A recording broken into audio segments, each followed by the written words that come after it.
देखो, आज आपने क्या करना है, आज आपने मैथमेटिक्स करना है। मैथमेटिक्स में हमने जेएनवी के पीवाईक्यूज करने हैं और किसके बेसिस पे करने हैं हमने करने हैं जी क्या था ये, फ्रैक्शन के ऊपर। किसके ऊपर? फ्रैक्शन के ऊपर। फ्रैक्शन क्या है, फ्रैक्शंस के टाइप्स क्या हैं, इसके ऊपर फंडामेंटल ऑपरेशंस क्या लगते हैं, इसके ऊपर करेंगे। ठीक है, जो 2024 में कुछ क्वेश्चंस आए हुए हैं, 2023 में, पिछले कुछ 8-10 सालों में जो क्वेश्चंस आए हुए हैं उनके ऊपर प्रैक्टिस करेंगे आज हम। ठीक है जी, चलिए आज करते हैं। आ जाइए। देखो, बहुत ही अच्छा कंसेप्ट है आज।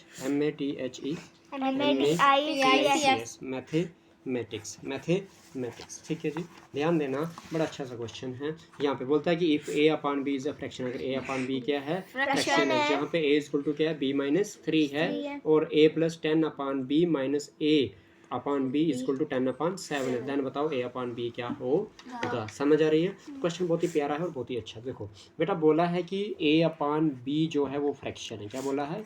ए अपॉन बी जो है वो क्या बोला हुआ है, फ्रैक्शन बोला हुआ है। ये क्वेश्चन नंबर कौन सा है? 1 है। ठीक है, ध्यान देना।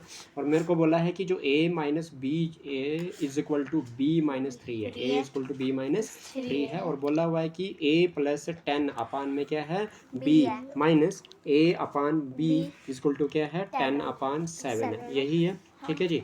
क्या नाम है, रिदम आपको दिख रहा है मोबाइल को, ध्यान देना।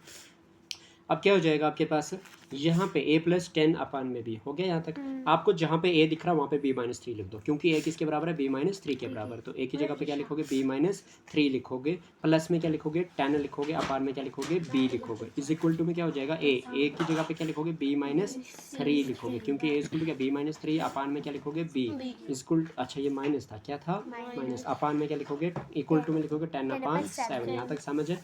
देखो अब देखो इधर, b और b का क्या आ जाएगा, एलसीएम b आ जाएगा। डिनोमिनेटर सेम है तो एलसीएम वही आता है ना जी। तो क्या हो जाएगा आपके पास, ये आ जाएगा b माइनस 3 प्लस 10, बीच में माइनस b माइनस 3। ठीक है जी, आगे समझ के नहीं, कोई डाउट तो नहीं। लेकिन इधर क्या है, इधर आप एक बार ब्रैकेट में रखोगे, आगे समझ। क्योंकि आपको क्या करना है, आपको जब डिनोमिनेटर सेम हो तो एज इट इज न्यूमरेटर करना होता है, और इसको b माइनस 3 को ब्रैकेट में रखोगे, इक्वल टू में क्या हो जाएगा, 10 अपान 7 हो जाएगा। कोई डाउट तो नहीं किसी को? क्या कर दोगे आप, b माइनस 3 लिख लोगे, प्लस में 10 लिख लोगे, माइनस प्लस माइनस होता है, b आ जाएगा, माइनस माइनस क्या होता है, प्लस का 3 आ जाएगा, अपान में क्या आ जाएगा, b इक्वल टू में क्या हो जाएगा, 10 अपान में क्या हो जाएगा, 7। उम्मीद करता हूँ सबको ठीक लग रहा होगा यहाँ तक।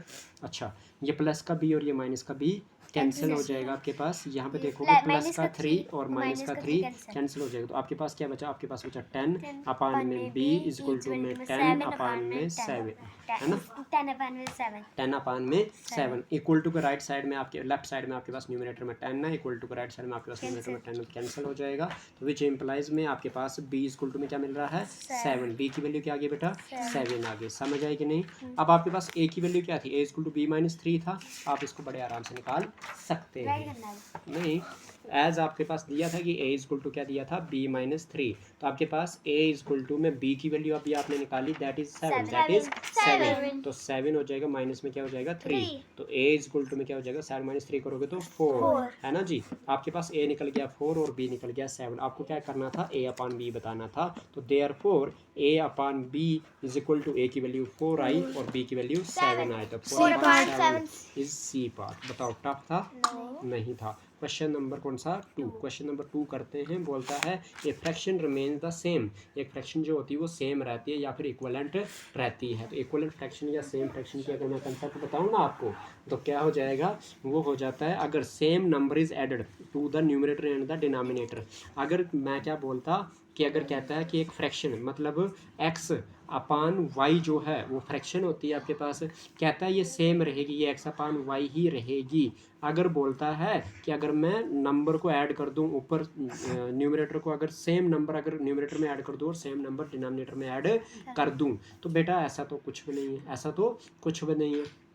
क्योंकि आपके पास क्या हो जाएगा, अगर x प्लस 1 यहाँ पे करता हूँ और यहाँ पे भी प्लस 1 करता हूँ, तो ये क्या हो जाएगा, ये हो जाएगा फॉर एग्जांपल आपके पास अगर ये जैसे कि 4 अपान 7 ही आपके पास पिछला ही क्वेश्चन ले लेता हूँ। अगर न्यूमरेटर में प्लस 1 करता हूँ तो इधर डिनोमिनेटर में प्लस 1 करता हूँ तो क्या हो गया, 5 अपान 8 हो गया। तो क्या ये 4 अपान 7 वापस आ सकती है? नहीं आ सकती। तो आपके पास फ्रैक्शन सेम या इक्विवेलेंट कभी नहीं रह सकती जब आपके पास सेम नंबर को ऐड कर देते हो न्यूमरेटर और डिनोमिनेटर में। तो इसलिए पहला वाला जो पार्ट है वो क्या पूछा था, वो पूछा था कि the same number is added to the numerator and denominator, तो ये फ्रैक्शन रिमेन सेम या इक्विवेलेंट, ये गलत है, पहला वाला पार्ट गलत है। अब दूसरा क्या पूछा, the same number is subtracted from the numerator and the denominator, ये भी गलत है। इसमें क्या बोलता कि अगर आपके पास 4/7 है, अगर इसमें से -1 कर देते हो और नीचे भी -1 कर देते हो, सेम नंबर को माइनस करने के लिए बोला ना इसने, बोलता फ्रैक्शन 4/7 ही रहेगी, तो नहीं रखती, क्योंकि 4 - 1 करोगे तो 3 मिलता है, 7 - 1 करोगे तो 6 आता है। क्या 4/7 3/6 के बराबर होता है क्या? नहीं होता, तो ये भी गलत बात होगी। अब बताओ, अब बोलता है the numerator and the denominator are multiplied by the same number and other than 0, ये सही बात है, ये सही बात है। इसमें क्या बोला कि अगर न्यूमरेटर आपके पास 4 है और डिनोमिनेटर आपका 7 है, अगर उसको सेम नंबर से मल्टीप्लाई किया जाता है, क्या किया जाता है? सेम नंबर से मल्टीप्लाई किया जाता है न्यूमरेटर को डिनोमिनेटर से। अगर 4 को मैं मल्टीप्लाई करता हूँ 1 से और डिनोमिनेटर को भी मल्टीप्लाई करता हूँ 1 से, क्योंकि सेम नंबर से मैंने न्यूमरेटर को भी मल्टीप्लाई किया और सेम नंबर से मैंने डिनोमिनेटर को भी मल्टीप्लाई किया। जब मैं एक फ्रैक्शन के न्यूमरेटर को भी और डिनोमिनेटर को भी सेम नंबर से मल्टीप्लाई करूंगा तो मेरे पास क्या हो जाएगा? मेरे पास ये हो जाएगा कि मेरी जो फ्रैक्शन है वो इक्विवेलेंट कहलाएगी या फिर सेम फ्रैक्शन कहलाएगी। समझ आ गई है? तो एडिशन और सब्ट्रैक्शन वाला जो इसने स्टेटमेंट बोला था वो गलत है।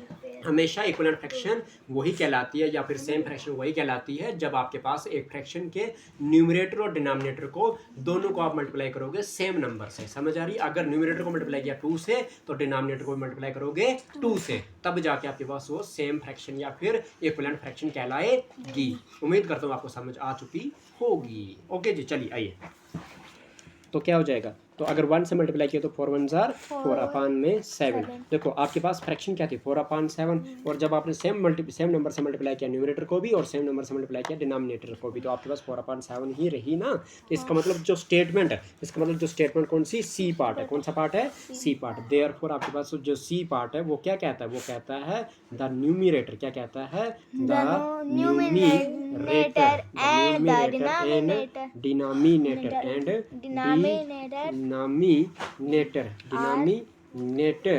Are multiplied by the same multiplied by the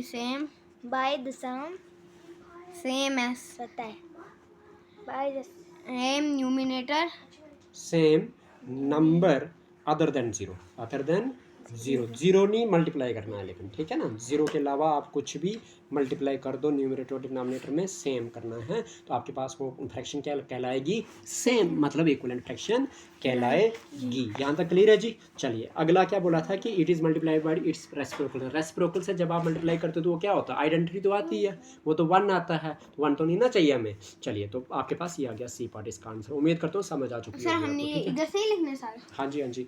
तो क्वेश्चन नंबर 3 बोलता है the number of packets of sweets weighing 2/3 kg each, कहता है जो मिठाइयों के जो पैकेट के जो आपके पास क्या नाम नंबर ऑफ